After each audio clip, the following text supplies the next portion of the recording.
प्रशांत जी, जो मौजूदा लोकसभा है उसमें न सिर्फ बीजेपी बल्कि इंटायर एनडीए में ना कोई मुसलमान सांसद है, ना कोई क्रिश्चियन है, ना कोई बौद्ध है और ना ही कोई सिख है।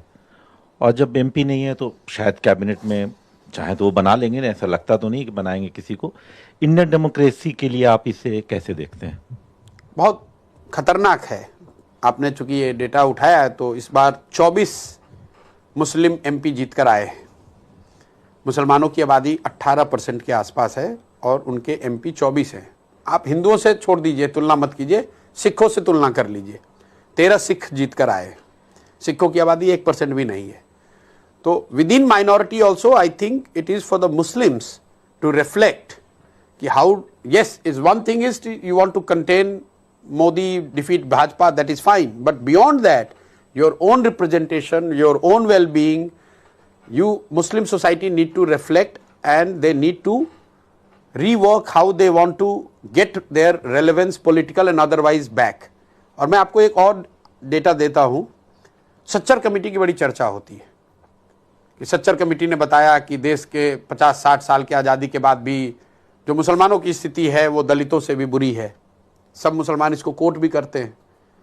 लेकिन उससे जुड़ा एक मामला है कि सच्चर कमेटी जब का रिपोर्ट आया उससे पहले तो देश में भाजपा की सरकार नहीं थी। तो अगर आपकी स्थिति उतनी बुरी हुई वो तो उन्हीं लोगों के जमाने में हुई जिनको आप रहनुमा मानते हो। लेकिन मैं ये कह रहा हूं कि सच्चर कमेटी में जो आईना दिखाया जा रहा है कि ये स्थिति है मुसलमानों की, मुझे आप ये बता दीजिए कि क्या सच्चर कमेटी की रिपोर्ट आने से पहले देश में मेजॉरिटी टाइम में किसकी सरकार थी?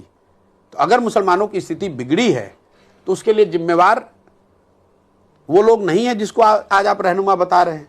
भाई, भाजपा तो मुसलमानों को टिकट नहीं देती है, तो पिछले 15 साल से बात चल रही है कि मोदी सरकार के आने के बाद उन्होंने ना 14 में टिकट दिया, ना 19 में दिया, ना अभी इस बार शायद 1 को दिया था, कोई आया नहीं है। लेकिन मैं आपके ओवरऑल रिप्रेजेंटेशन की भी बात, क्योंकि आप तो परसेप्शन तो ये है कि मुसलमान भाजपा को वोट नहीं दे रहा है तो वो आपको हक भी नहीं दे रहे हैं। मुसलमानों की चिंता का कारण ये होना चाहिए जिनको आप जिता रहे हैं वो भी आपको रिप्रेजेंटेशन, भागीदारी या आपके बच्चों की चिंता नहीं कर रहे हैं। ये ज्यादा बड़ी चिंता का कारण होना चाहिए। जैसे बिहार में मुसलमानों को कितनी टिकट मिला इस बार? आरजेडी ने सिर्फ 2 टिकट दिया। अखिलेश यादव ने यूपी में कितने लोगों को, सबसे ज्यादा अगर किसी एक कम्युनिटी का टिकट कटा है वो मुसलमानों का टिकट कटा है। लेकिन मुसलमानों ने ही तो जिताया है, जिताने में बहुत बड़ी भूमिका अदा की है।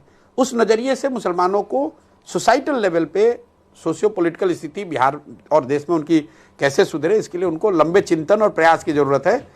चुनाव लड़ना जीतना एक बात है, सोसाइटी के लेवल पे आपका रेलेवेंस कैसे बनेगा उसके लिए बेहतर और दूसरे तरह के प्रयास की जरूरत है।